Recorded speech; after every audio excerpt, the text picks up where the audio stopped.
지금부터 학술지 편집 회의를 진행을 하는데 지금 생각보다 지금 들어오시는 걸 못해서 그런지 참여를 많이 안 하고 있거든요. 그리고 오시는 거를 연락을 좀 덜해서 그런 건지 아직 참석률이 떨어지는데 일단 장학증서하고 연구 지원비 증서 전단식을 준비를 했는데 이거는 그냥 말씀만 드리고 전달식은 나중에 하는 걸로 하겠습니다. 지금 올해는 재작년에는 뭐 6천 정도 했고요. 작년에는 4,600 정도 했고요.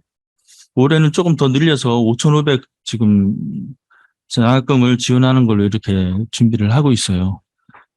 학회나 아니면은 재단 사정에 따라서 이 진행되다 보니까 이렇게 많은 금액을 못하지만은 뭐 미래에는 뭐 이게 1억이 되고 2억이 되고 10억이 되겠지만은 현재 상태로는 이 정도로 진행을 하고 있고요. 그리고 여기에 해당되는 한국스포츠과학회, 웰빙융합학회, 식품보건융합학회, 인공지능학회 그 외에도 다른 쪽에도 계속 관심을 두고 보고 있습니다. 보고 있고 특히 연구 지원금은 한류학회 같은 거 이번에 처음으로 들어왔는데 이제 300 정도 예산을 잡아놨고요. 연구 지원금으로 연구인류학회는 우리 원래 정책적으로 키우는 학술지이기 때문에 그리고 우리 코디사의 방향하고도 맞춰서 나가야 되는 부분이기 때문에 지금 등재 후보 됐는데도 지금 지원을 일부 하는 걸로 해서 하도록 하는 걸로 이렇게 예산을 잡았습니다.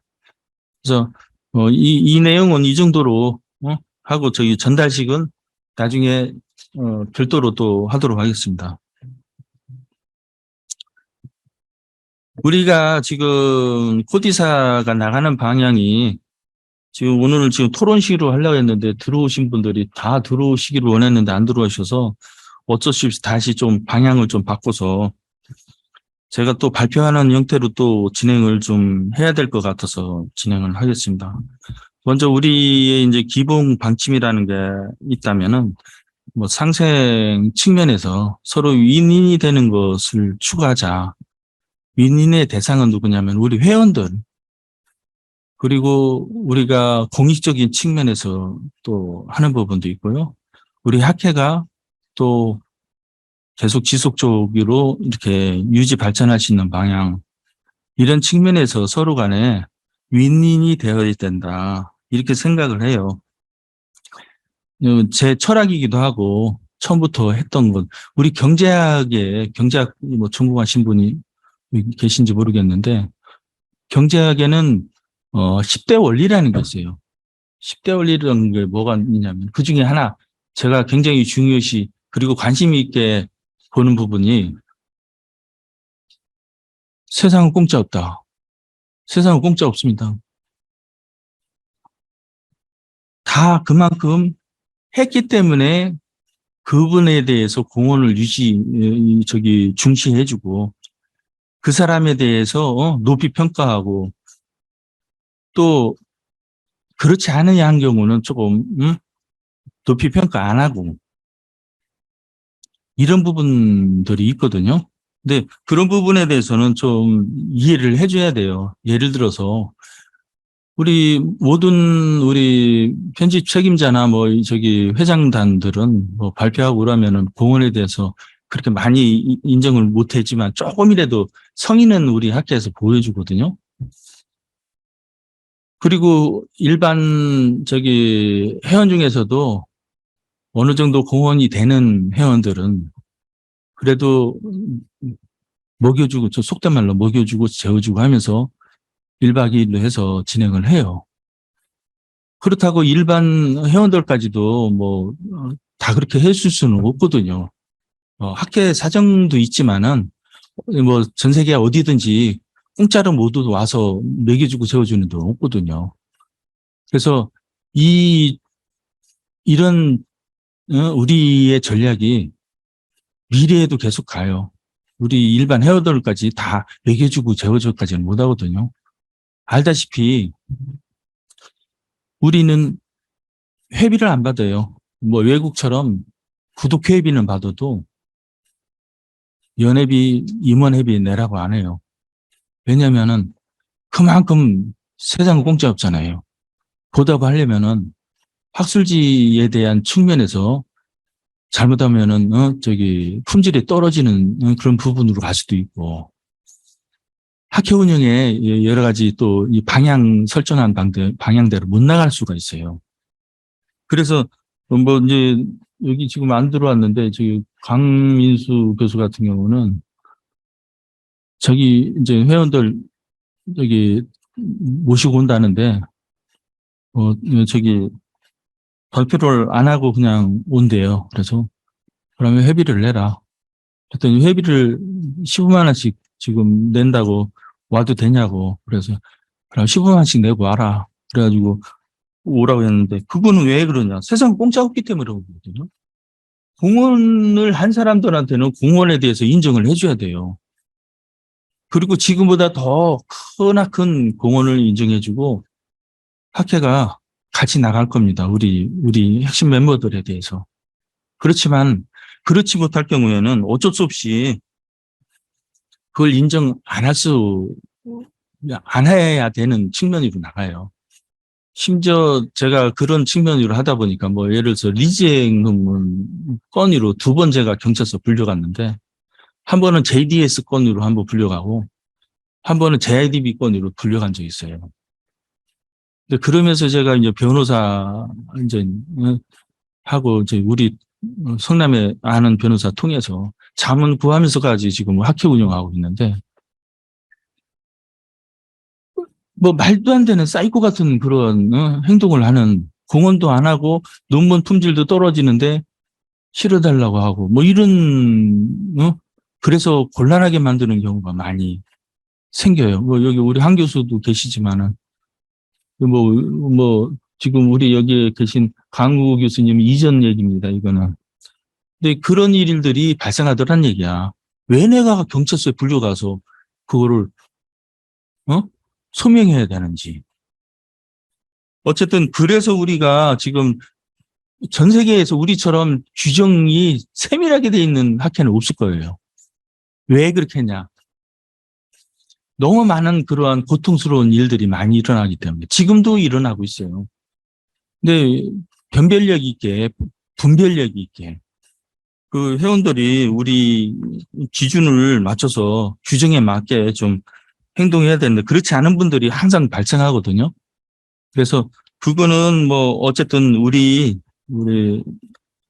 집행진들이나 아니면 여기 회장단 현역 회장단이나 아니면은 편집진에서 이런 거를 강력하게 좀 진행을 하는데 설득하고 또 그분들을 이렇게 우리 쪽에 이해를 구하는 방법으로 하는 것이 가장 좋은 방법이 아닌가.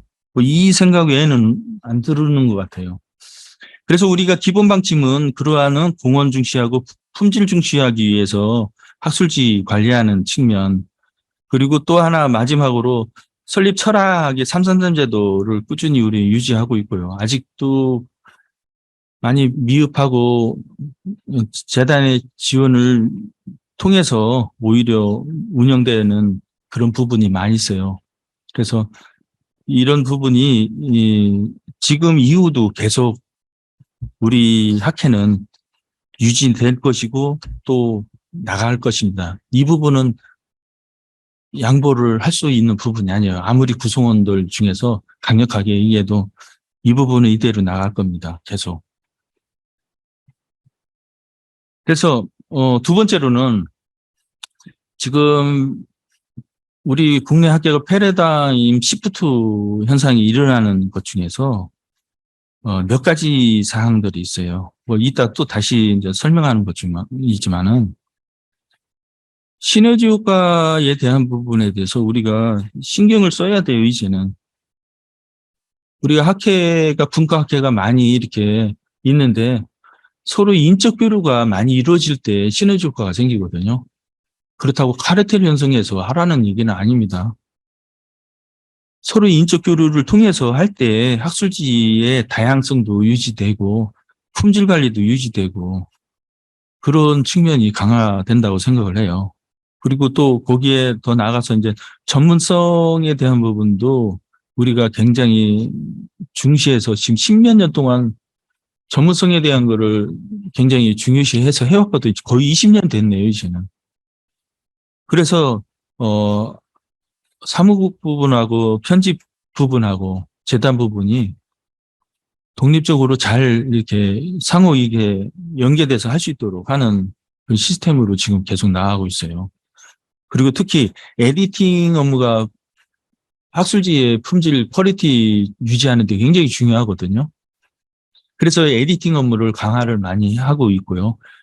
다른 학회가 우리 학회보다 약한 부분이 이런 부분이거든요. 특히 사회과학 분야는 영세하니까 모든 학회들이 유지하는 게 쉽지가 않아요. 물론 도네이션해서 그걸 유지하는 학회들도 많이 있는데 우리 코디사는 도네이션은 안 받습니다. 그냥 아예 우리 자체적인 학술지 사업 수입으로만 운영을 하고 있어요. 그래서 우리가 우리 학회에서 물론 우리 학회 내 분과 학회는 뭐 이제 인공학회 같은 경우만 인공지능학회만 하더라도 재작년에도 1,000만 원 또 기업에서 지원받고 또 올해도 1,000만 원 또 지원받았다고 하더라고요. 물론 그건 뭐 한국인공지능학회 일이고 우리 일은 아니지만은 어쨌든 그렇게 잘 나갈 때 그 학회가 학술지도 잘 나갈 수밖에 없어요. 근데 독립적으로 학회들이 다 잘 됐으면 좋겠어요. 한국인공지능학회처럼 그렇게 막 활성화돼 가지고 학술지만 활성화된다고 되는 게 아니라 이제 물론 한국인공지능학회는 운도 좋아. 학술지 이번에 또 등재지가 돼가지고 좀 훨씬 더 잘 나가고 있습니다. 그래서 우리는 이러한 일들이 계속 지속적으로 진행되면서 국제화를 지금 추구하는 과정에서 지금 2개 학술지 외에는 다 캐시아에 등록돼 있어요. 13개, 14개 중에서 2개만 빼놓고는 2개도 뭐 작년에 하고 재작년에 만든 4차 산업학회 하고 한류학회인데 물론 우리가 지금 나가는 방향과 밀접하게 연관돼 있고 또 요청에 의해서 이제 학술지가 또 발간이 됐지만은 이제 더 이상은 더 발간을 안 하고 싶은 생각이 들고 또 안 하려고 지금 일부 요청하시는 것도 거절하고 있거든요. 근데 지금 이 상태를 좀 발전시켜 나갔으면 하는 생각이 들어요.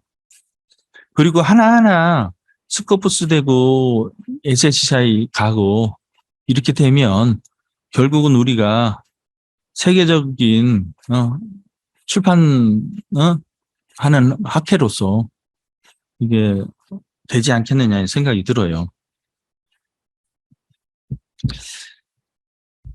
우리 코디사는 여러분들도 알다시피 한국에서 지금 20년 정도밖에 20년 조금 뭐 남짓밖에 안 되거든요.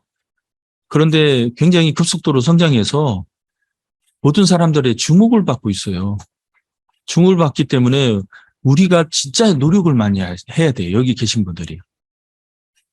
노력하는 방법 중에서 학술 대회 할 때는 철저하게 논문 발표할 때 제대로 하고 와세지나 이런 부실학술 대회처럼 되지 않도록 우리가 노력을 해야 되고 또 우리 한국에서는 최고로 그래도 잘한다는 그러한 보여지는 부분을 우리가 가져가야 된다고 생각합니다. 그래서 여러분들 그렇게 해야 된다고 여기거든요. 그래서 그런 방향으로 나가야 되고 또 학술지도 마찬가지로 품질 관리를 하는데 온 전력을 다 쏟아야 돼요. 특히 요새 최근에 등장하는 사이테이션에 대한 문제점. 이런 거나 연구윤리에 대한 부분이나 이런 부분은 우리가 지금 10년 동안 연구윤리를 대상으로 메인 주제가 우리 연구윤리거든요. 지금 10년째 지금 우리가 종전에는 뭐 국내 통합학술회의 형태로 진행을 했지만 지금은 올해부터 국제학술회의 형태로 진행을 처음으로 시작했어요. 원래 Y11에서 학예 학술대회 할 때 뭐 60명, 70명 이렇게 외국인도 왔었는데 예전에 코로나 이전에는 뭐 지금은 이런 상태가 아니기 때문에 뭐 그렇게까지 원하지는 않고요. 나중에는 이제 그렇게 될 거라고 생각하고 지금 꾸준히 그 대신 우리는 이 포커스를 유통을 과학화하는 측면과 연구윤리를 집중적으로 연구하는 그런 학술 대회로 지금 해나가고 있기 때문에 여러분들도 논문도 그렇지만은 행사할 때도 다른 모든 사람들이 본다는 것을 여러분들 잊지 말아야 돼요. 뭐든지 솔선수범하고 모든 것을 잘해야 돼요. 내 하나의 흠집이라도 생기면 안 된다는 얘기예요. 그래서 우리가 그렇게 나갈 때 그런 측면에서 롤 모델을 만들기 위해서 편집 책임자도 10년 임기를 준 이유가 그런 거거든요. 물론 10년 임기 안 돼서 JM하고 JIDB는 어쩔 수 없이 부득이 관리를 이제 그분 교수님들이 바빠가지고 그런 것도 있지만은 다른 교수님들한테 청해가지고 교수님 좀 양보를 하시죠 해서 다른 교수님 쪽으로 이렇게 했는데 물론 다른 학술지들도 만약에 관리가 안 된다면은 또 강력하게 또 제가 그럴 수밖에 없을 거라고 생각하지만 지금은 그렇지 않다고 생각해요. 다들 잘해요. 다 잘하고 있고 열심히 하시고 있고 또 편집 책임자는 10년 그러니까 별다른 이유 없으면은 다 연임해요. 연임하는 거니까 열심히 하시는 만큼 또 우리가 학술지가 좀 발전해 나갈 수 있지 않겠느냐 생각이 들거든요. 그래서 오늘 이 자리를 계속 10년 동안 한 이유는 편집진들끼리 교류를 해서 카르텔 형성하라는 얘기 분명히 아니고 인적 교류의 폭을 넓히라고 이렇게 같이 하자고 해서 같이 모이는 거거든요. 그러니까 서로 윈이 될 수 있는 융합할 수 있는 부분이 많이 있으니까 지금 여기 있는 우리 분과학술지들이 지금 10개인데 서로 융합할 수 있는 학문들이 체계로 돼 있거든요. 때문에 서로 융합해서 나간다면은 훨씬 더 잘 되지 않겠느냐 생각이 들어요.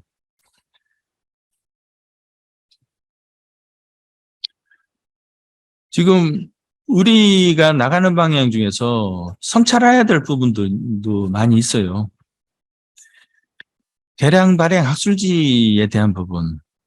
저는 이거를 계속 얘기를 하고 이제 서스테너빌리티가 잘 되니까 잘 될 거다 이렇게 생각하시는 일부 교수님도 있었어요. 정말 위험한 발상이거든요. 제가 판단할 때 제가 에디팅 업무도 해보고 지금은 편집위원장님들이 다 하고 전문 에디터를 두고 또 진행을 하고 있기 때문에 지금은 실무적으로 제가 깊이는 관여 안 하고 어떻게 하나 이렇게 체크만 하는 정도지만은 제가 판단할 때는 30편 이상 넘어가면 위험해요. 뭐가 위험하냐? 관리가 제대로 안 된다는 얘기. 부실하게 관리돼요. 한 달에. 30편 정도까지는 서너 시간 투자해서 편집위원장이 관리할 수 있어요. 그것조차도 못하니까 문제가 되는 거예요. 만약 안 한다면 어떤 현상이든 비정상적인 학술지가 될 수밖에 없어요.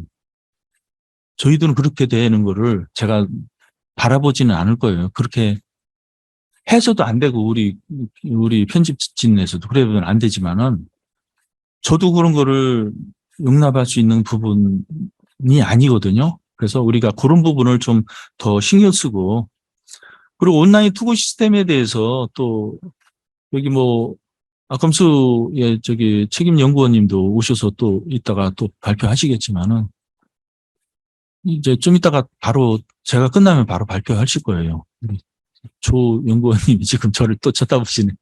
그래서 발표하실 건데, 어, 아컴스하고 잼스하고 우리는 사용하고 있어요. 아직 제가 말씀을 드렸지만 잼스에서 아컴스로 안 넘어오시는 분들도 많이 있거든요. 몇 분 계시거든요. 거의 다 넘어왔어요. 넘어오기는. 저기 웰빙 융합 학회도 뭐 안 넘어온다고 막 하다가 계속 하다가 이번에 넘어가고, 강민수 교수님 쪽 인공지능도 넘어가고, 뭐 어지간하면 다 넘어온 것 같아요. 두 군데 세 군데 빼놓고 다 넘어왔어요. 이제 아컴스를 사용하는데,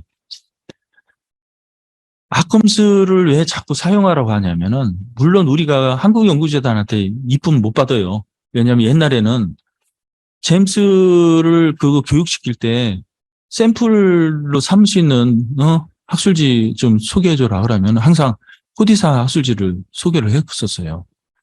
그리고 우리처럼 잘 꾸며서 운영하는 데 없었고, 지금 이젠 그 잼스는 학회의 홈페이지로 활용을 하는 형태로 나가야 된다는 생각하는데, 그거를 하면서 잼스 담당자가 저한테 수없이 전화가 왔었어요. 그 영문 안에 있는, 심지어는 영문이, 그거를 외국인이 들어가면 영문이야. 그것조차도 우리가 바꿔줬어요. 그 용어를 뭐로 내야 되냐고 연락이 와요. 그거조차도 우리가 바꿔준 적이 있었는데, 그럼에도 불구하고 외국인이 들어오면 너무 힘들어해요. 컴플레인이 계속 제기되고 계속 얘기되니까 도저히 견딜 수가 없어서 한국연구재단에서 좀 싫어하겠지만은, 아컴스는 그래도 글로벌 스탠드를 따라서 했기 때문에 탑저널의 온라인 투고 시스템하고 똑같은, 그보다 오히려 더 기능이 좋아요. 그래서 외국인들이 컴플레인 하나도 없어요. 오히려 국내인들이 이제 영문의로 돼 있으니까 좀 컴플레인이 가끔 들어오는데, 잘 바꿨고, 또 지금 현재는 우리 에디터 입장에서 아니면은 저기 편집위원장의 회장님 입장에서 하다 보면은 좀 번거롭게 좀 더 기능이 좀 많이 몇 번 더 거치는 게 있어요. 아컴스가. 그렇기는 하더라도 고객 입장에서 바라본다면은, 우리가 고객 입장으로 바라보는 입장으로 가야 되기 때문에 고객은 편리하거든요. 훨씬 더 이 기능이. 그래서 우리가 그런 측면에 대해서 생각을 해야 되고요. 그리고 우리가 온라인 시스템을 하면서 그 관리하는데 혹시나 그런 걸 좀 많이 조심을 해 주셔야 돼요. 투고를 못 하니까 대신 투고해달라. 그렇다면 그런 인적사항이나 모든 거를 다 증빙 자료를 만들면서 하셔야 돼요. 이거 윤리적인 문제가 될 수도 있거든요. 또 자기가 투고했는데 그 관리가 업로드를 못 시킨다. 또 이런 사람도 있어요. 그냥 해주시면 안 돼요. 뭐 아이디 패스워드 받아가지고 직접 해주시면 안 되고, 그거에 대한 명확한 그 입증 자료를 만들어 놓고서 하셔야 돼요. 도와주더라도. 뭐 그런 사람이 많지는 않고 가끔 있는데, 그런 것조차도 우리는 한국에서 롤 모델이 되는 학계이기 때문에, 학술지이기 때문에 조심해야 돼요. 그런 거 조심 안 하다가 나중에 또, 오히려 우리가 앞서서 나가는 입장이기 때문에, 주시를 받기 때문에 더 안 좋을 수도 있어요. 그러니까 굉장히 조심하고 또 조심하고 해야 되는 게 우리라는 얘기예요. 항상 모든 일에 모범이 돼야 된다는 얘기예요. 그런 측면에서 우리가 나갈 때 학술지들이 다 14개 학술지가 다 탑저널이 돼야 될 거 아닙니까? 세계적인 탑저널이. 그럴 때 우리가 코디사가 나가는 비전에 맞춰서 잘 나갈 거라고 생각을 해요. 이제 구체적인 측면에서 이제 본다면은, 우리 학술지가 지금 SCI, ANHCI, 그리고 뭐 ESCI, 뭐 스코프스, KCI, 뭐 이렇게 클래리베이트 쪽의 거하고 네 가지 영역으로 나누고요. 스코프스 하나, 그리고 KCI 이렇게 나눠지는데, 이 등재지에 내야지만이 우리나라는 교수님들이 승진도 하고 또 뭐 공부하는 사람들은 또 학위를 받고 하기 때문에 내야 돼요.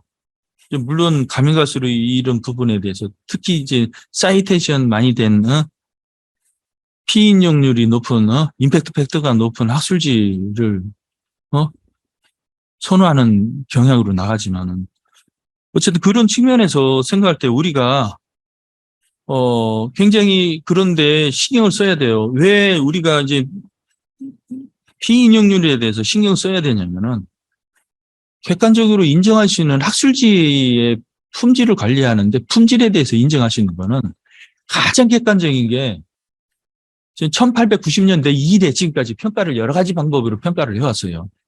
최근에는 임팩트 팩터 가지고 Q1, Q2, 3, 4 이렇게 나누고 하고 있거든요.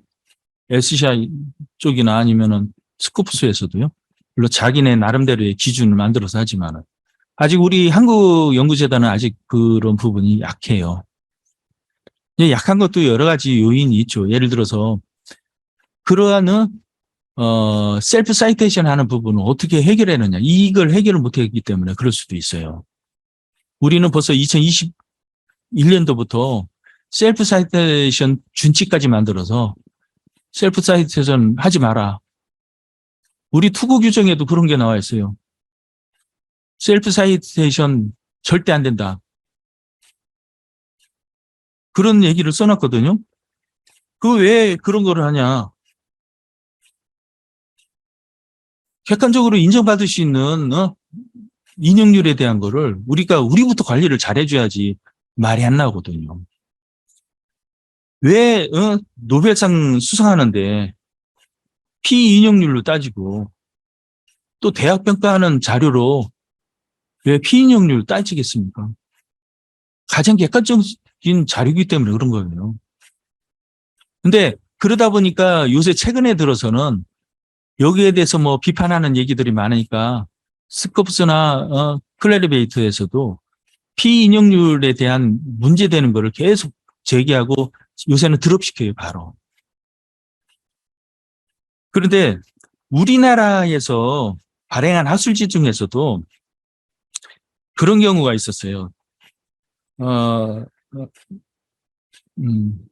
그건 좀 이따 다시 얘기하겠지만, 4개 학술지, 2009년도에 4개 학술지 같은 경우, 몇 개 학술지들이 어떤 일이 있었냐면은, 그 셀프 사이테이션을 많이 했어요.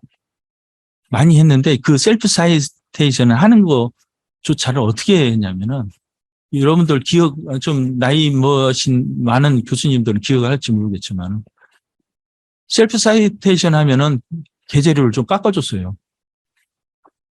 그 몇 개 했느냐에 따라서. 그 기억하시는 교수님 있나 모르겠는데, 우리나라 개망신 당한 적이 있었어요. 2009년도. 그런 일을 해가지고.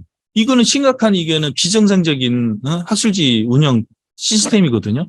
지금이라면은 옛날에는 그거 1년만 드롭시켰거든요. 지금이라면은 캘리브레이트에서 바로 탈락시키죠. 완전히 영원히. 조심해야 된다는 얘기예요. 그래서 우리가 지금 나가는 방향이 SCI고 ESCI고 스코프스인데 ESCI는 품질만 제대로 갖춰지면은 전문적인 이렇게 학문적인 체계를 심사하는 체계가 아니기 때문에 ESCI가 될 가능성이 높아요. 물론 우리나라는 한국과의 관계는 스코프스하고 이렇게 연계성이 크기 때문에 스코프스를 더 많이 알아주는 추세로 우리나라는 가는데 외국에 있는 학생들은 ESCI를 더 많이 알아주는 나라들이 더 많이 있어요. 이거는 나라마다 조금씩 차이는 있어요. 그래서 이 심사 기준 자체가 거의 대동소이예요. 어디가 SSCI, ESCI, 스코프스가 다 대동소이예요. 기본적인 건 다 갖춰야 된다. 이런 얘기예요. 기본적인 것이 다 갖췄을 때 우리가 스코프스를 얘기하고 SSCI를 얘기하고 SCIE를 얘기할 수 있다는 얘기예요. 그래서 편집 기본 사항을 준수하는 게 매우 중요하다. 편집 기본 사항을 준수 안 할 때, 그래서 내가 우리 연구윤리 쪽도 그렇고, ESC, 이스트 아시안 저널 이코노미스, ES, EAJB, EAJB에도 그렇고, 이런 부분에 대해서 집중적으로 좀 생각하고, 이거 관리하라고 계속 말씀드리는 이유가 그런 부분이라는 얘기예요. 아까 김동우 교수님 말씀하신 대로 그 편집위원들도 좀 계속 점검하셔야 돼요. 평소에 편집위원장님들이 이메일 그분들한테 편집위원들한테 보내서 혹시 소속이 바뀌었는지 아니면 우리 쪽에 협조가 잘 안 되는지 왜 안 된다면 그 사람을 계속 유지해야 되는지 이런 거를 고민하셔야 돼요. 바꾸셔야 된다고. 그래서 가능한 한 구글 스칼라에 하면은 그 사이테이션 내용이 나오거든요. 그래서 5천 정도 이상 되는 사람들을 편집위원으로 모시는 게 좋지 않느냐. 제 생각은 그렇게 생각 들어요. 그래서 그렇게 되지 않는 사람들을 모시면은 그 학술지가 이게 권위가 좀 떨어진다고 봐야죠. 그러니까 지속적으로 논문을 투과하는 사람들과의 교류를 통해서 아니면 그분들의 소개를 통해서 편집위원 강화하는 것을 좀 신경을 많이 써야 돼요. 그리고 지금 윤리정책에 대한 부분도 계속 체크를 하기 때문에 우리가 항상 지금 우리 그 KCI 들어가서 보면은 그 인용률을 자기 인용률이 나와요, 거기. 그 자세히 보셔야 돼요. 모든 학술지 KCI에 들어가서 30%가 넘는다. 그럼 심각한 문제가 있거든요. 물론 예외도 있어요. 인용하지 말라고 우리 투고 규정에 나와 있어요. 분명히. 절대 하면 안 된다. 그런데 자발적으로 인용을 많이 하는 사람들이 있기 때문에 거기서 문제가 발생할 수가 있는 부분이 있어요. 그런 것도 편집위원장이 통제를 해줘야 돼요. 인용을 정말 이 논문하고 주제가 맞는 인용인지를 따져줘야 된다는 얘기예요. 전문가 심사할 때도 우리 같은 경우는 익명의 3명 심사한 후에 보완을 위해서 이제 2차, 3차, 4차 이제 심사는 특이한 경우 외에는 한 번만 1차 심사로 해서 끝내서 편집위원장이 2차, 3차, 4차 이렇게 심사하는 형태로 해서 우리는 해 나가고 있거든요. 물론 그렇게 안 하시는 편집위원장님도 계시더라고.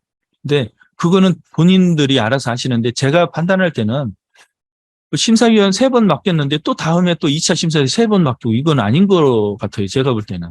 제 경험상으로는. 그렇다고 품질이 좋아지는 건 아니거든요. 품질은 왜 좋아지냐. 편집위원장이 지속적으로 체크를 해서 1차, 2차, 3차, 4차 편집위원장이 계속 체크를 해주는 것이 오히려 품질이 좋아져요. 그런 학술지들이 품질이 훨씬 높을 수밖에 없어요. JDS 같이. 품질이 높을 수밖에 없어요. 다른 학술지들도 그런 시스템이 조금 힘들어도 불편하더라도 할 필요가 있다는 얘기예요.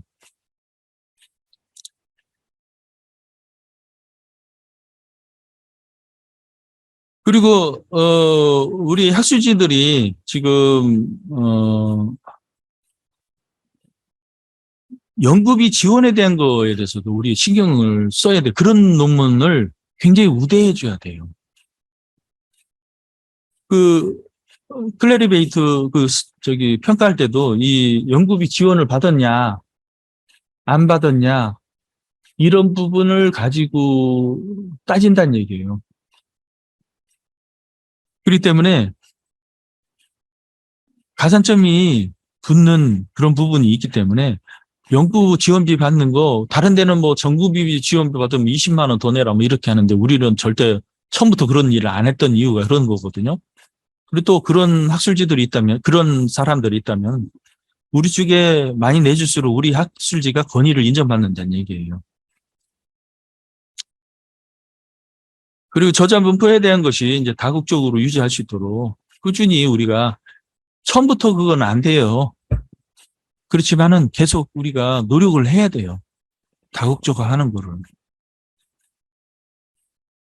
그리고 이번에도 최근에 제가 학술지 쭉 이렇게 다른 학술지들 이렇게 들어가서 보면서 뭐 학술지 같은 경우는 보니까 그 레퍼런스하고 본문하고 일치 안 되는 부분들이 있는 논문들이 몇 개 있더라고요. 그래서 내가 편집위원장님한테 말씀드렸는데 그런 거 생기면 안 돼요. 이게 물론 APS 스타일이 이렇게 체크하기가 좀 쉽지는 않아요. 그래도 우리가 그 체크를 해줘야 돼요. 편집위원장 입장에서. 이거로 인해서 문제가 발생할 수 있는 일들이 많이 발생하거든요. 이것도, 이게 원인이 뭐냐, 셀프 사이테이션 하는 그런 원인이 되는 부분이거든요. 또, 예, 이제 무인용 논문들 있죠. 인용도 안 된, 그런 논문들이 많이 생긴다면 이거 품질이 저품질 논문이라는 거 인정받기 때문에 드롭되는 탈락하는데 굉장히 역할을 해요. 또 여기에 이제 가장 중요한 건 셀프 사이테이션이거든요. 사이테이션 스태킹이라고 요새는 또 작년 보고서인가 클래리베이터 올해 2022년 보고서에 난 이게 사이테이션 스태킹이라는 말이 거기에 처음으로 등장했는데 이게 뭐냐면 옛날부터 있었던 일이거든요. 2009년에 있었던 게 이런 부분도 일부 포함된 건데 뭐냐면은 학술지 2개나 3개 정도 논문에 대해서 집중적으로 자기네 학술지 잔뜩 인용해 주는 거예요. 대량으로 인용한 거예요. 그러니까 그런 거를 우리가 발생하면 절대 안 되거든요. 요새는 바로 탈락이에요. 그러니까 그런 일이 발생하지 않도록 주의를 해야 돼요. 물론 사이테이션이 저자가 할 수 있는 사이테이션, 그러니까 사이테이션을 이렇게 나눠요. 저널 사이테이션이 있어요. 학술지 안에서의 학술지를 인용하게 하는 그런 거. 오서 사이트가 있어요. 저자가 자기 논문을 많이 인용하는 거. 거기하고 연관된 논문들을 많이 이용하는 게 좋아요. 그거는 뭐라고 할 수가 없어. 막을 수가 없어. 오히려 그게 더 권위를 인정받는 거죠. 근데 그렇지 않은 관련성 없는 내가 썼다는 이유로 그냥 넣는 이런 건 안 된다는 얘기예요. 또 하나는 뭐냐면 리뷰가 그런 행위를 할 수도 있어요. 심사하는 과정에서 이거 내 논문을 인용을 해라. 이 사례를 들어가면서 이런 논문을 인용을 해야지 왜 쓸데없는 걸 했냐 이렇게 해서 하는 것도 있고 또 하나는 편집위원장이나 편집위원회의 권위를 높이기 위해서 자기 논문을 인용하도록 이렇게 우회적으로 이렇게 하는 경우도 있어요.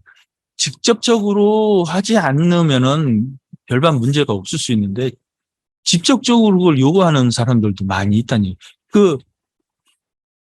이게 사이테이션을 하는 데 있어 셀프 사이테이션이 이 4가지가 가장 커요. 이 종류가 4가지 부분에서 많이 발생하는데 그중에 가장 많이 발생하는 게 셀프 사이테이션 중에서 이제 오서 자기 논문에 대한 건데 그거보다 더 이제 문제되는 건 뭐냐면은 저널 셀프 사이테이션이에요. 우리가 굉장히 조심해야 될 게 저널 사이테이션을 어떻게 관리하느냐. 이거는 편집위원장밖에 관리할 사람 없어요. 최종 논문 들어갈 때는 항상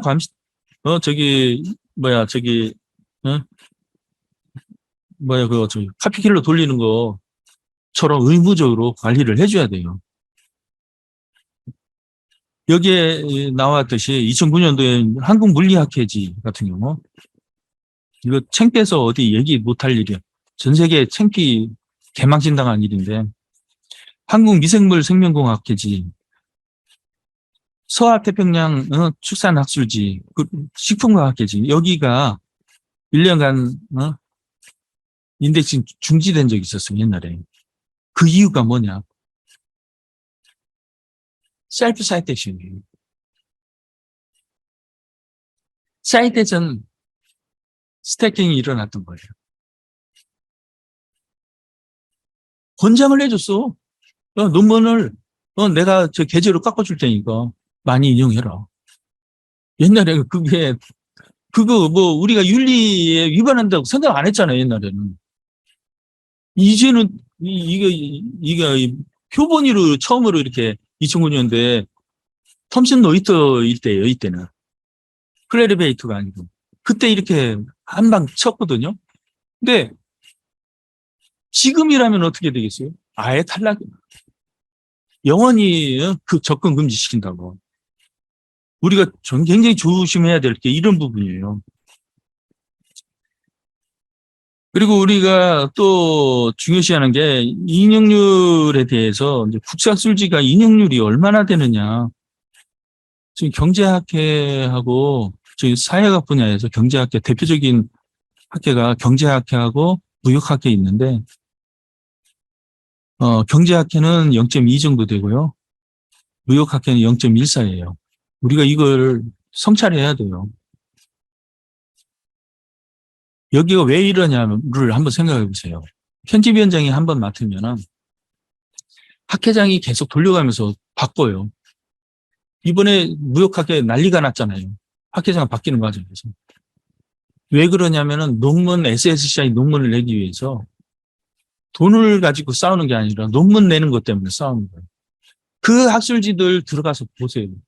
100% 한국인밖에 없어요. 100% 한국인 중에서 처음으로 SSCI 내는 애들이 다. 권위 있는 명성 있는 SCI 많이 내는 이런 친구들이 아니에요. 외국인들도 아니에요.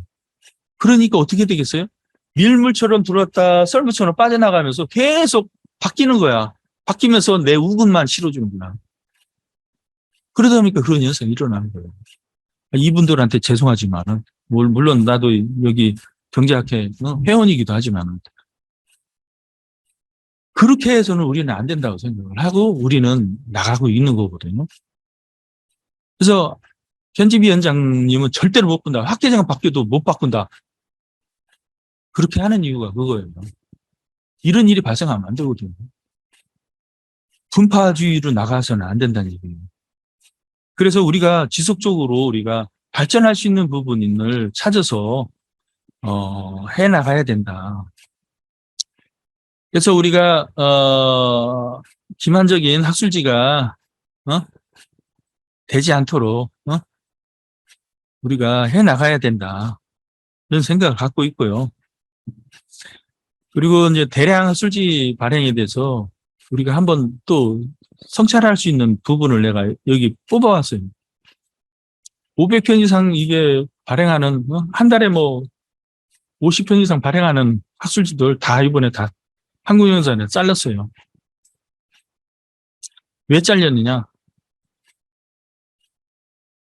그게 문제가 심각한 문제가 있음에도 한국영사들은 안 자르는데 내부 고발이 있었습니다.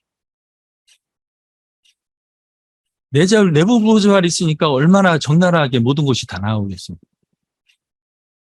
그러면서 다 개박살 난 거예요. 원인은 돈을 밝혀서야 돼요.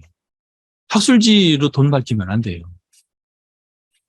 사명감 가지고 해야죠. 편집위원장이 학자로서 나 죽을 때까지 나 열심히 책임감을 가지고 사명감으로 하겠다. 이런 자세를 가져야 되거든요. 그럴 때 이런 일이 발생하지 않는 거예요. 아까 얘기했던 셀프 사이테이션 이런 것이 굉장히 중요한데 뭐 그런 부분에 대한 것도 있고 또 표절 검사에 대한 분량 예전에 저기 우리 연구윤리 프로젝트 할 때 한국연구재단 황 교수님 옛날에 제자장년인가 그때 표절된 게 몇 프로, 제일 많이 나온 학회가 거기 어플라이한 학회가 몇 프로 나왔죠? 4, 50% 정도 나온 학회가 그 논문 낸 것들이 다 평균이 4, 50%야. 그런 학회도 들어왔어요. 우리는 얼마 나왔죠? 5% 기준으로 하는데, 이제 물론 저거, 이렇게 조금 괜찮은 건 10% 정도까지 봐줬는데, 그때 내가 알기로는 5% 정도였던 것 같은데, 우리는 5% 정도였어요. 그리고 우리랑 같이 자연과학 쪽에 이제 된 진공학회가 10% 정도인가, 7%인가, 10%인가? 10%대 초반. 이 정도였었어요. 지금 무슨 얘기냐. 지금 같으면은 말도 안 되는 일들, 그런 일들이 지금도 벌어지는데도 눈 감고 있어요. 왜 우리가 한국연구재단에서 등재지대로 우수 학술지를 자꾸 따지냐. 사이테이션을 못 따지니까 그런 거예요. 인연을 가지고 따져줘야 되는데 못 따져요. 그런 걸 다 없앨 수 있는 그런 거를 갖고 객관적인 자료를 왜 활용 못하고 있냐. 그 이유는 그거예요. 그렇게 조작하는 거를 내부 고발 아니면 찾기가 힘들어요. 그러니까 대량 발행했다. 이걸로 그냥 따지는 것밖에 없어요. 이 세계화되려면 우리도 국내 이제 환경도 우수학술지, 뭐 등재학술지 이런 개념이 없어져야 돼요. 싹 없어지고 그냥 캐시하면 캐시 하나 딱 두고 인용률이 얼마나 되느냐 이걸로 평가를 해줘야 된다는 얘기예요. 이럴 때 우리나라 학술지가 훨씬 성장하고 학문의 헤게모니 싸움에서 우리가 이길 수 있어요. 전 세계에서. 지금은 계속 우리는 밀리거든요. 다른 나라에. 헤게모니 싸움에서 예를 들어서 스코프스위원회, 한국 스코프스위원회 우리 국가 돈으로 지금 운영하고 있어요. 이들이 오히려 전통적인 우수 학술지 먼저 해주기 위해서 그 일반 학술지들에 대해서는 좀 이렇게 소홀히 이렇게 좀 빡빡하게 다루는 경향도 있어요. 이거에 대해서 주변에서 비판이 많거든요. 근데 저도 뭐 비판하는 사람 중에 한 명이고 또 그렇게 얘기를 하고 있는데, 물론 이런 것도 이제 교수님들이 그렇게 조장을 해요. 거기 있는 기득권이 있는 교수님들이. 이제 이런 것도 나중에는 좀 많이 개선되리라고 생각을 해요. 결국은 사이테이션 제대로 돼 있고 객관적인 자료에서 학술지가 제대로 운영할 때 우리나라의 학술지, 학문이 발전할 수 있지 않을까 이런 생각이 들고요. 뭐 제가 좀 어떻게 보면은 실무적인 측면, 이런 정책적인 측면에서 혹시 이렇게 편향된 부분이 있다면 좀 이해를 해주시고요. 운영을 하면서 그런 거를 이해할 수 있는 부분을 개선할 수 있는 부분이 있으면 언제든지 저한테 말씀 주시면 제가 반영하도록 하겠습니다. 그리고 토론을 좀 했으면 좋겠는데, 누가 뭐 건의사항이나 아니면 뭐 하실 수 있는 말 있으면은 누가 좀 말씀을 하시죠. 누가 먼저 얘기하시겠습니까? 뭐 우리 플로어도 괜찮고 우리 저기 버추얼 쪽에서도 말씀하시면.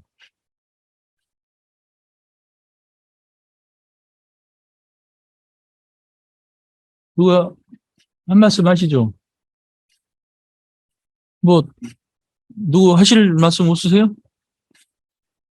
의견. 예, 예, 예. 한 말씀 하시죠.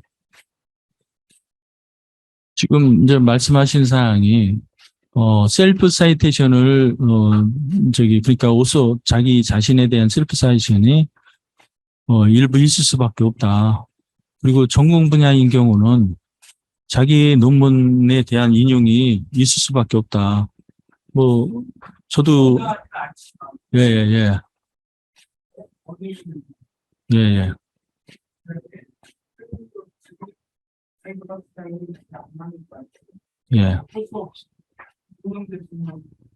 예,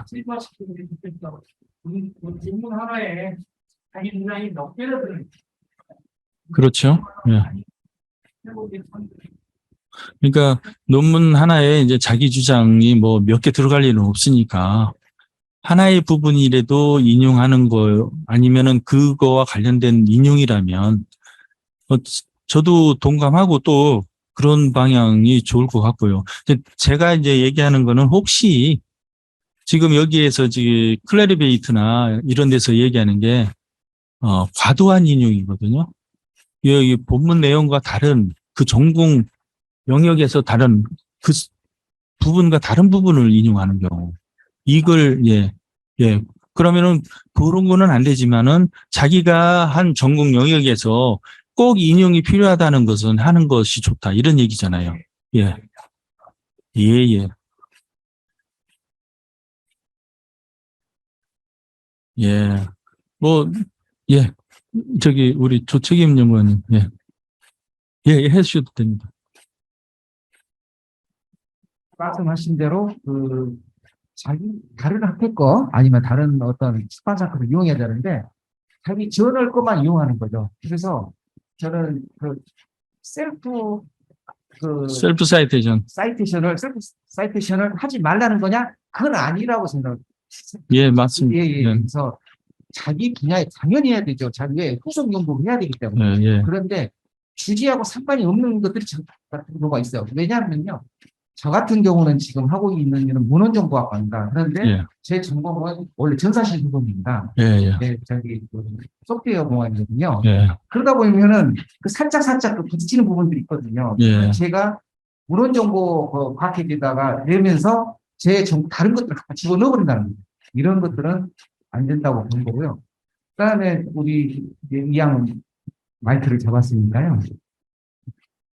국제학술지로 발전하기 위해서는 편집위원회, 저자의 구성도 좋지만 편집위원회 구성도 지금부터 준비를 해야 되지 않겠냐 싶습니다. 이거 왜냐면은 아까 말씀하시는 클래리베이트에서요, 웹 오브 사이언스에서의 기준들이 있거든요. 편집위원회 구성의 국적이라든가 지리적 가치 그런 것들이 있기 때문에 또 그분들도 과연 저자나 편집위원들이 거기에다가 웹 오브 사이언스에다가 논문을 낸 사람들이었느냐 그런 평가는 있거든요. 그래서 지금부터 준비를 편집위원회라든가 저자라든가 이런 것들의 어떤 구성이라든지 지휘력이라든지 지금부터 차근차근 고려해 나가야 되는데 저희 기관의 일을 두자면 쉽지가 않는 거예요.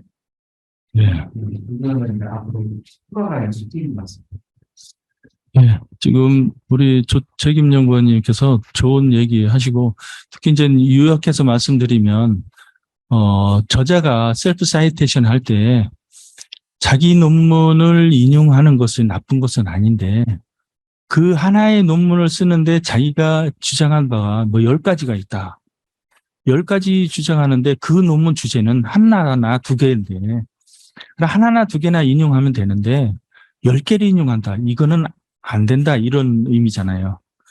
그리고 또 하나는 우리가 SCI급으로 나가려고 하다 보면은 중요한 게 이제 편집위원에 대한 분포도나 이런 다양성 이런 부분인데 이런 부분을 할 때 이분이 정말 SCI급 쪽에 많이 내고 또 권위 있느냐 이런 부분에 대한 거였잖아요. 예? 그래서 이런 부분에 대한 우리 여기 회원들한테 좋은 고견을 주셔서 반영을 할 수 있는 부분을 반영하도록 하겠습니다. 또 다른 말씀 있으시면 양 회장님. 예. 오래간만에 뵙겠습니다. 말씀 잘 네. 들었습니다. 이거는 인용과 관련된 것 때문에 제가 고민하는 걸 회장님한테 다른 분들한테 여쭙고 싶은데요. 그러니까 우리 지금 융합경영연구 같은 경우는 지금 영문지로 마이먼스리로 운영이 되지 않습니까? 네. 근데 이제 투고자들에게 가장 부담스러워하는 1번이 영문지라는 부분이 있더라고요. 그래서 네. 사실 우리 학술지 평가 부분을 봤는데, 물론 국제화지수와 관련된 이슈가 있긴 합니다만은, 북한 운영이 훨씬 더 낫지 않나라는 생각을 해보게 됩니다. 왜냐하면 이게, 이제 문제가 있는지를 여쭙고 싶어서 그랬는데, 왜냐하면, 이 영문지, 많이 전화를 저한테 제 번호가 오픈이 되어 있다 보니까, 되게 이제 경제와 투고와 관련된 일을 많이 하는데, 가장 부담스러워하는 부분은 이제 영문, 그다음에 이제 에디팅 부분, 뭐 이런 부분에 이야기를 해서 그게 어떤 차이가 그게 극심하게 많은 건지를 좀 알고 싶습니다. 왜냐하면 제 논문 같은 경우들도 보면 인용 지수가 높은 게 물론 이제 스코프스 등급이 올라간 게 저는 이제 아직 SSCIT 논문이 없기 때문에 그게 가장 높게 나오고 있는데 사실 절반 이상의 영문으로 쓴 논문들이 인용이 거의 안 되는 경우들이 있더라고요. 등재지인데도 불구하고. 그랬을 때 만일에 그 학술지 운영을 하에 있어가지고 그 영문지로 운영을 하는 게 훨씬 더 바람직한 거라면 당연히 그렇게 해야 될 것 같은데 그 부분에 대해서 고민을 해보셨는지 아니면은 어떤 그 방향을 좀 말씀을 해주셨으면 예. 생각하겠습니다. 지금 양 회장님께서 이제 말씀을 하셨는데 네, 국제융합경영학회 쪽에 이제 JMM 학술지 같은 경우는 영문으로 발행되고 있는데 원래 초창기부터 이제 국제화를 추구하기 위해서 처음부터 그리고 또 정전의 편집위원장이 강력하게 자기는 영문지로 해서 세계화를 해 나가겠다 이런 취지를 갖고 있었어요. 그분이. 그래서 이제 했는데 지금 편집위원장이 이제 지금 들어오 계신 것 같은데 김선주 교수님 어디 계시죠? 네, 계시네 저기. 김선주 교수님 지금 양 회장님 말씀하신 거는 지금 들으셨죠? 안 들리는데 목소리가? 잠시만요. 네, 들리세요? 예, 예, 예. 네, 잘 들었습니다. 영문으로 투고하는 부분을 투고자들이 힘들어한다라는 말씀 맞는 것 같습니다. 안 예. 들리세요? 들려요. 잘 들리고. 그러면은 네. 지금 우리 회장님께서도 말씀해 주신 제가 워낙 강하게 영문지를 뭐 발행해야 된다 이렇게 한 것처럼 이렇게 생각이 드는데 그건 아니고요. 그 편집위원장하고 회장님하고 논의를 해서 특히 이제 편집위원장님의 의견이 제일 중요해요. 편집위원장님. 네, 질문 하나 해도 될까요? 예, 예, 예. 네. 이게 지금 영문으로 출간을 하는 게 이제 투고자들을 모집하는 좀 어려움은 있지만 앞으로 장기적으로 스코프스를 가는데 지금 영문 발간이 도움이 되는 건지를 좀 여쭤보고 싶고요. 그다음에 해외 투고자들 문제는 어떻게 처리해야 될까 이런 것도 좀 고민이 될 것 같거든요. 그러니까 이제 그러니까 한글판으로 변경을 했을 때 해외에서 투고하는 사람들은 그러면 또 어떻게 해야 되는지 이런 문제들이 남아 있는 것 같아요. 제가 경험적인 측면으로 말씀드릴게요. 지금 우리가 영문지로 나가고 있고 심지어 국문지인데도 이 영문으로 표기하는 이유가 뭐냐면은 구글링 하면은 국문이 들어가면 검색이 잘 안 돼요. 외국에서 해외에서 검색하면. 아, 그래서 어쩔 수 없이 그렇게 해놓은 거고 또 특히 외국인들이 잘 봐서 들어와야지 되는데 안 들어온다면 우리가 국내에서만 그냥 머문다면은 굳이 영문만 주장할 필요는 없어요. 근데 우리 김선주 교수님이 영문만 주장하지 않고 국문을 하고 국내만 하겠다. 만약에 세계화에 대해서 조금 생각하고 SCI급 생각하신다면은 저는 권장을 하고 싶지 않아요. 국문이 들어가는 거를. 좀 어렵더라도 논문을 모집하는데 힘들다 하더라도 영문이 좋다 생각하고요. 그런데도 불구하고 우리는 그렇게 안 가겠다. 그냥 우리 세계화 안 하고 국내에서 놀겠다. 이런다면은 김선주 교수님이 결심을 해서 회장님하고 또 저랑 또 논의를 한번 해서 김선주 교수님 의견이 최우선이거든요. 네. 그러면 이 문제는 네. 양 회장님하고 윤 회장님하고 셋이 한번 의논을 하는 걸로 하고요. 네, 개인적인 의견은 이제 국제학술지로 나아가는 거를 원하고는 있는데 또 양 회장님 의견도 또 반영해서 나중에 이제 정리를 하는 걸로 하는 게 좋겠습니다. 예, 예, 네. 예. 그래, 양 회장님 됐습니까? 질문에 대한 답변은? 예, 예, 했다가 아니라 예, 그러니까 북한을 혼용을 했을 때 예, 사실은 영문이 많이 들어왔을 때는 영문을 중심으로 끌고 갈 수 있는데 그렇지 않을 때도 상시 발생을 하는 경우가 있는데 반해서 아, 예, 그런 예. 문제가 있어서 저는 이제 사례를 제가 말씀드릴게요, 예, 그럼. 예. 저기, 이제 대표적인 사례가 JDS잖아요. JDS가 원래 영문하고 국문하고 같이 들어가 있었잖아요. 그런데 그 상태에서 스쿠버스 됐어요. 근데 그때 달 때도 막 여러 가지 일들이 있었거든요.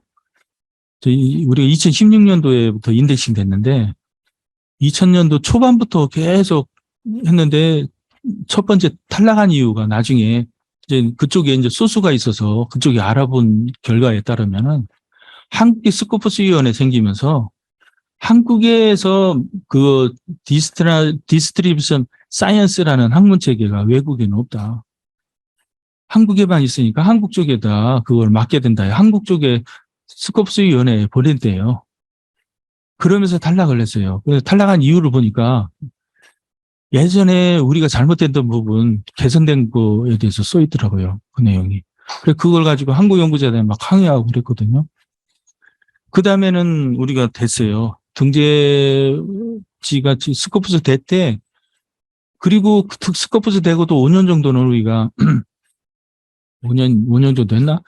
황 교수님, 우리가 몇 년 했나요? 영문 국영 혼용한 게? 네, JDS.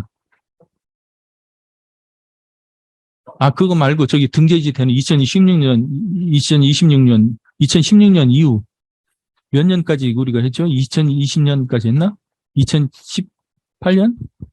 예, 2018년도까지 복합문 네. 운영하다가 점차 줄여서 아마 예, 말씀하시는 그때쯤 없앴습니다. 예. 그래서 왜 그렇게 했냐면은 우리는 이제 스코프스가 아니라 이제 SSCI로 나가는데 SSCI도요, 들어가 보면은 그 뭐 다른 나라 말도 많아요. 영어만 있는 거 아니에요. 그런데도 불구하고 우리나라는 변방이다 보니까 많이 취약하니까 그렇게 힘들게 하지 말고 쉬운 길을 택하자 해서 영문으로 서서히 바꿔서 지금은 영문만 발행하고 있거든요. 그래도 지금도 우리 국영문 혼용지라고 이렇게 표시된 저희 스코프스는 그렇게 표시돼 있어요. 영문 만 발행하는 거 아닌데도 영문만 발행하는데도 불구하고 근데 그런 일도 있어요. 그런데 중요한 거는 요새 이제 스코프스 위원회가 한국 스코프스 위원회에서는 그냥 오히려 이제 우리 이제 김동호 교수님도 계시고 저 다른 교수님들 외국에 있는 교수님들 중에서는 왜 한국에서 코디사에서 한국에서 발행해서 이렇게 불이익 받냐? 한국 왜 스코프스 위원회에서 받냐? 그렇게 안 받고 그냥 직접 받을 수 있도록 다른 나라로 그 예를 들어서 뭐 저기 테일러 같은 경우에서는 우리한테 계속 연락 왔었거든요. 자기들하고 제휴하자고. 왜냐하면은 그렇게 하면은 주권이 뺏기거든요. 그래서 안 뺏기려고 그냥 붙잡고 우리 힘들어도 붙잡고 있는 건데 그쪽으로 가면 바로 되는데 왜 그렇게 고생하냐는 얘기예요. 그것도 맞는 얘기예요. 그런데 주권을 안 뺏기고 그냥 계속 우리는 힘들어도 그냥 나갈 거예요. 그런데 그러다 보니까 변방 취급을 받는 거고요. 그래도 우리가 이렇게 나가다 보면은 우리가 실력 있고 품질 관리 제대로 하면 언젠가는 되지 않을까 싶어요. 특히 근데 제가 아까 한 얘기 중에서도 저기 그 사이테이션에 대한 부분 얘기하는데 그 임팩트 팩터에 대한 부분, 피인용률에 대한 부분이 저기 SCI나 저쪽에 스코프스에서도 자기네 자체 인용하는 시스템이 있어요. 그 시스템으로 자기들은 평가를 하거든요. 그러다 보니까 스코프스 내려면 스코프스를 많이 사이테이션 되게 해줘야 되고요. SCI를 나가려면 SCI의 사이테이션이 많이 되게 해줘야 된다는 얘기예요. 그러지 않고는 그쪽에 요새는 뭐 그런 얘기까지 있어요. 인용률이 임팩트 팩터가 낮은 거는 그냥 저기 ESCI 되고 Q2 이상 되면은, 그때 SSCI 시킨다. 뭐 이런 전번에 세미나 할 때 그런 얘기를 했다고 누가 얘기했나? 김동우 교수님이 했나? 주우진 교수님이 얘기했나? 주우진 교수님 들으셨나요? 주우진 회장님.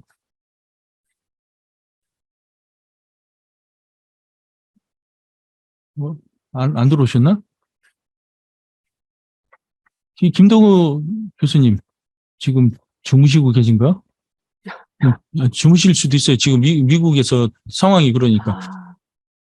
아, 어쨌든, 제가 어디까지 얘기했죠? 저기, 양 회장님? 예, 예.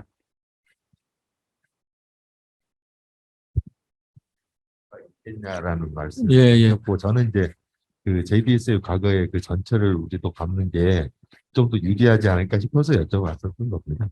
요새는 상황이 달라졌어요. 예. 예전처럼 이제 스코브스가 위원회가 이제 옛날부터 있었는데요. 그렇게 강하지 않았는데 요새는요. 강하게 이제 우수 학술지 중심. 그 다음에 이제 이렇게 나가는 추세라 굉장히 어려워요. 상황이. 스코프스 위원회에 가는 것보다는요. 바로 SCI로 가는 게 빨라요. 요새. 지금 우리 내부적으로 지금 논의하는 과정에서 지금 김동호 교수님이나 저나 외국에 있는 교수님들은 그렇게 얘기를 하고 있어요. 다. 스코프스보다 오히려 ESCI로 가고 SSCI 가는 게 빠를 것 같다. 그래서 우리가 이번에 포커스도 그쪽으로 양쪽 맞춰가지고 이렇게 두 개를 다 한꺼번에 하는 이유가 그거고요. 그러니까 EAJB하고 저기 JRP도 마찬가지로 1, 2년 좀 빠듯하게 좀 힘 좀 써보세요. 그래서 할 수 있도록 하자고. 또 다른 질문은 아니면은 뭐 건의하거나 아니면 하실 수 있는 뭐 좋은 뭐 고견이 있으신 분 말씀 주시죠. 없으면 이 정도로 그럼 끝내고 그리고 저기 다음에는 저기 키스티에서 조 책임연구원이 가서 발표를 해 주실 겁니다. 저기 굉장히 유익한 얘기니까 들으시면서 혹시 질문 있으면 아컴스에 대해서 뭐 질문 있는 분 교수님들도 많이 있을 테니까 또 한번 질의응답 시간을 가질 수 있으면 좋겠습니다. 예, 감사합니다.